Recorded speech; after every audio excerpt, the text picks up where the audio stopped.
Il y a besoin de traducteurs culturels, c'est ainsi qu'il aime se présenter. Il intervient parfois comme médiateur dans des situations de conflit qui sont vécues par des personnels de santé ou des membres du planning familial. Et lui-même est médecin anthropologue, CNRS et muséum. Il travaille sur la logique des valeurs comme la saleté, la pureté, le féminin, le masculin. Je vous prête le mien. Ça marche, ça marche. Alors, vous connaissez. L'exercice n'est guère aisé et en fait, puisqu'il s'agit d'une table ronde, j'ai essayé plutôt de proposer, de lancer un certain nombre de réflexions. La première chose, pourquoi médecin et anthropologue ? Mon passage en cours d'études de médecine, tout en continuant médecine à l'anthropologie, était né du constat en Afrique que moi qui prétendais enseigner la santé publique, l'hygiène, différents sujets habituels des médecins, comment pouvais-je prétendre enseigner quelque chose si je n'avais pas connaissance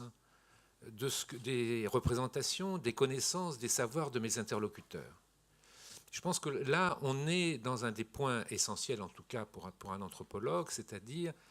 mettre à plat, devenir savant dans les systèmes de représentation des interlocuteurs, avoir une connaissance qui permette de gagner la confiance. Un des exemples que je donnais tout à l'heure à table, comment s'adresser à des enfants de culture islamique, si quelque part, à un moment donné, ce n'est pas de l'opportunisme seulement, on ne souligne pas le fait que dans les temps florissants du début de l'islam, c'était dans les cultures arabes qu'on trouvait les sciences les plus développées, qui étaient à la fois des synthèses des sciences antérieures et des inventions, avec une proximité par rapport à des sciences religieuses qui a fait diverger. La deuxième chose, c'est la prise de conscience, de toute façon, de coexistence de savoir, de coexistence dans le domaine en particulier qui est le mien, qui est la maladie, le malheur, la séquence du malheur, que de toute façon, quoi qu'on veuille, on aura une coexistence de savoir, et ce qui va donner, par exemple, dans le cadre de médiation anthropologique, dans le cadre d'épidémies d'Ebola ou d'épidémies émergentes, de ne pas découvrir à la dernière minute qu'on va se trouver confronté à des personnes qui seront négationnistes, qui seront conspirationnistes, mais les considérer comme des données acquises dès le départ, et de préparer des discours par rapport à cela. Autre chose, dans le domaine des sciences, au-delà de l'inaltérable conviction du scientifique qu'il est la science parlante, une démarche d'histoire des sciences toujours nécessaire, de façon à se rendre compte d'où vient mon savoir, quelle branche du savoir avait éventuellement été délaissée à un moment donné, que des nouvelles technologies, de nouveaux systèmes de pensée vont pouvoir rénover et réactualiser et donner une modernité et une nouvelle scientificité au savoir qu'on peut produire. Étant entendu que dans les domaines des savoirs médicaux, on s'aperçoit que coexistent des savoirs très contemporains et des réminiscences anciennes qui parcourent en permanence, pas seulement les savoirs populaires, mais également des savoirs savants. Un autre élément va être aussi, me semble-t-il, mais là vous voyez que j'ai un discours très orienté autour d'une communication relative aux sciences du corps, de la santé, de la maladie, du malheur, la tendance habituelle à masquer des zones d'incertitude scientifique, soit à les occulter, soit à de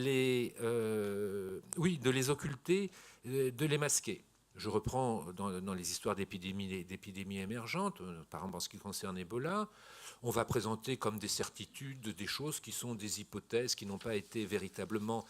définitivement validées, comme par exemple le modèle épidémiologique qui veut que le réservoir de virus soit les chauves-souris. On a beaucoup d'hypothèses et j'ai souvent tendance à dire ma croyance en fonction des données existantes à l'heure actuelle et non pas ma certitude scientifique, c'est qu'effectivement, il y a un passage de la chauve-souris à l'homme, aux primates, etc.,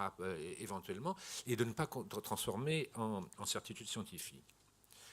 Comment enseigner à des enfants, là aussi de culture islamique, en SVT, l'hygiène, la propreté, si on n'a pas conscience que ces enfants sont élevés dans un système qui va structurer la droite et la gauche tout à fait différemment du système traditionnel hexagonal, avec une main gauche qui va être réservée à la souillure, une main droite qui va être réservée aux tâches nobles, et que tout le discours que je vais pouvoir tenir sur la propreté, sur la saleté, sur la souillure, si je n'en tiens pas compte, passera complètement à côté de l'autre qui de toute façon considérera que vous êtes une crasse. Comment, face à un prosélyte du racisme, nier tout fondement du racisme et des différenciations, notamment les discours racistes, si j'ose dire, les plus puants, qui sont ceux qui ont rapport à l'odeur, où effectivement, vous savez que nous sommes ici dans un temple de l'anti-race, mais au-delà de ça, chaque culture, chaque civilisation est marquée par des odeurs corporelles qui nous imprègnent dès le ventre de notre mère, qui sont relayées ensuite dans l'allaitement, et qu'effectivement, quand j'ai une maman qui mange du chou, quand j'ai une maman qui mange de l'ail, ou quand j'ai une maman qui mange du thym, ou lorsque je suis issu d'une culture où on enduit mon corps de beurre de karité, de mustela, oui, mustela, pas Nutella, pas Nutella, voilà, pas de mustela ou d'huile d'olive ou d'un autre produit. Il y aura, ma culture, mon corps sera lié effectivement à un type d'odeur qui seront différentes, et que nier qu'on est tous égaux, qu'on est tous pareils, non, il y a des différences qu'il faut pouvoir mettre en exergue. J'ai encore en mémoire une réflexion d'un enfant d'une classe de CM2 qui m'avait posé une question qui m'avait complètement, à l'époque, frappé, qui était « Mais monsieur, vous nous parlez des odeurs ». En plus, c'était une gamine burkinabé qui était l'objet d'une certaine discrimination dans sa classe parce que sa mère continuait à l'enduire de beurre de karité non raffiné qui lui donnait une odeur particulièrement forte. Sa question, c'est « Mais est-ce que moi, quand je me sens, est-ce que je me sens pareil que l'autre me sent ?» Et je ne m'étais jamais posé la question, mais effectivement, on ne se sent pas pareil. De la même façon que lorsqu'on découvre sa voix au magnétophone, on est étonné d'entendre sa voix, et c'est une autre personne qui va parler. Dans un autre registre, si on utilise la science pour penser l'efficacité thérapeutique et qu'on se contente de parler de placebo, terme inventé, vous savez, latin, futur, je plairai, on passe complètement à côté d'une réflexion qui nous permet de penser les processus d'efficacité,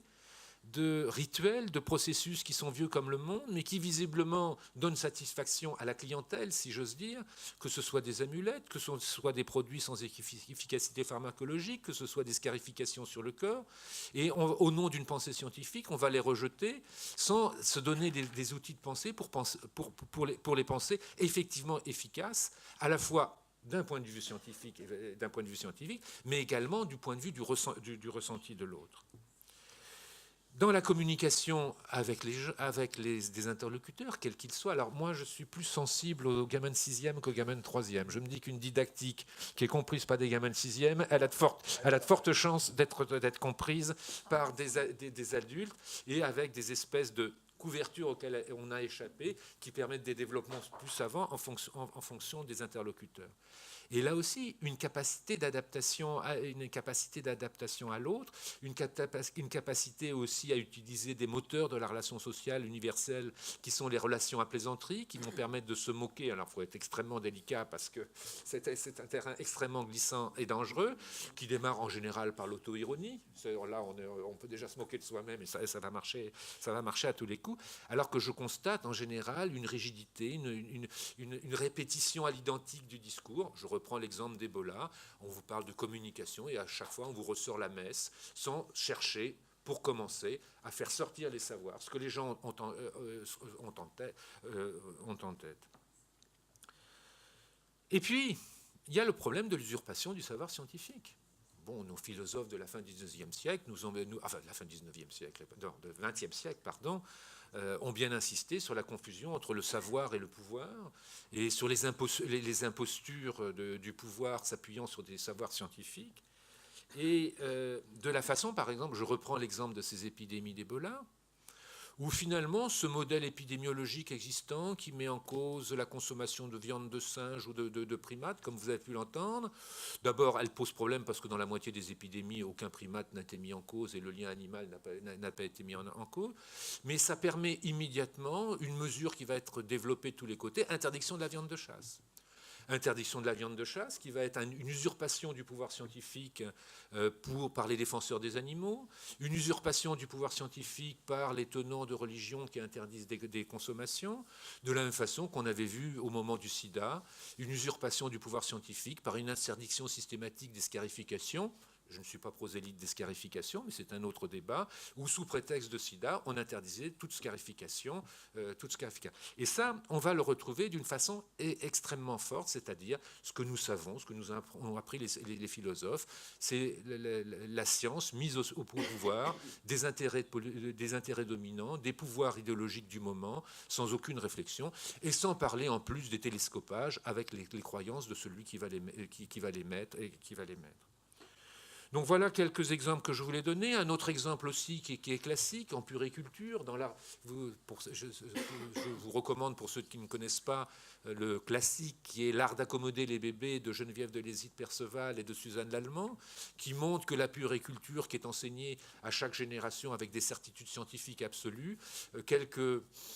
années, même pas décennies après, il y a des renversements épistémologiques fondamentaux. Un des exemples que je prends, parce que j'ai été peut-être interpellé, c'est comment, dans les années 68, on considérait comme un progrès scientifique formidable de faire dormir les enfants dans le ventre, qui leur permettait, ceci raccroché aux enseignements des puricultures des pays du Sud, un développement psychomoteur beaucoup plus intense, et puis que 5-10 ans plus tard, on s'aperçoit qu'il y avait un lien entre le fait de coucher les bébés sur le ventre et les morts subites du nourrisson, et on renverse complètement à la vapeur.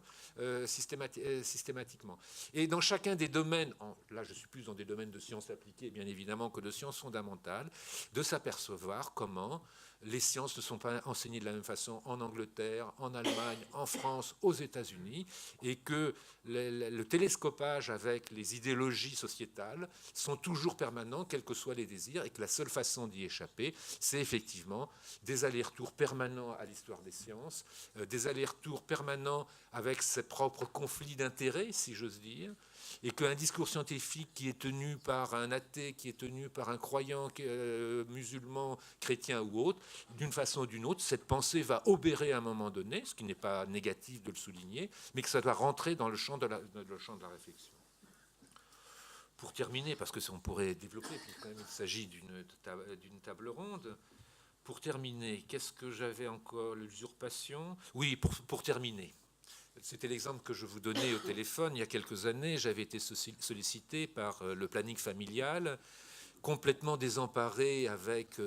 dans des banlieues, avec des enfants de culture subsaharienne, musulmane, où tous les canons de l'éducation sexuelle, la mixité, le genre étaient totalement bouleversés. Et en fait, ce qui m'avait beaucoup frappé chez ces communicants,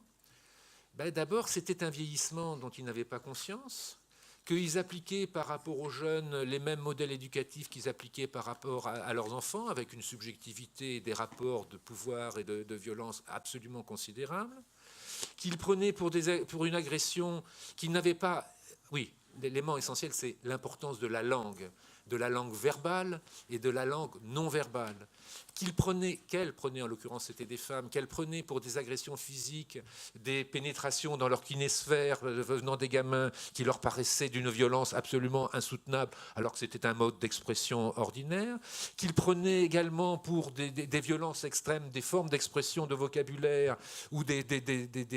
modes de français dialectal, puisqu'il s'agit de variantes de français dialectal extrêmement agressives, et qu'elles n'avaient absolument pas conscience du ressenti d'agressivité qu'elle ressentait alors qu'il n'y avait pas d'agressivité de l'autre côté. Et je m'en étais sorti en fait très mal, puisque je n'ai jamais plus été ressollicité, en leur disant que finalement, ce que je pouvais leur conseiller, puisque c'était des personnes qui avaient des déplacements en voiture assez importants, c'était de brancher leur radio en voiture pour apprendre les langues en courantes utilisées par les jeunes du moment, et être capable d'avoir une communication linguistique verbale et non verbale adéquate, adaptée à leur public. Je vous remercie. Embarrassé parce que je n'ai pas bien compris la question posée aujourd'hui, à vrai dire. Donc, je vais réagir à des choses qui ont été dites et puis essayer de poser les termes d'un débat qu'on pourrait avoir ensemble. Bon, la première chose, c'est que dans ce qui a été dit là, il y a l'impression que l'histoire des sciences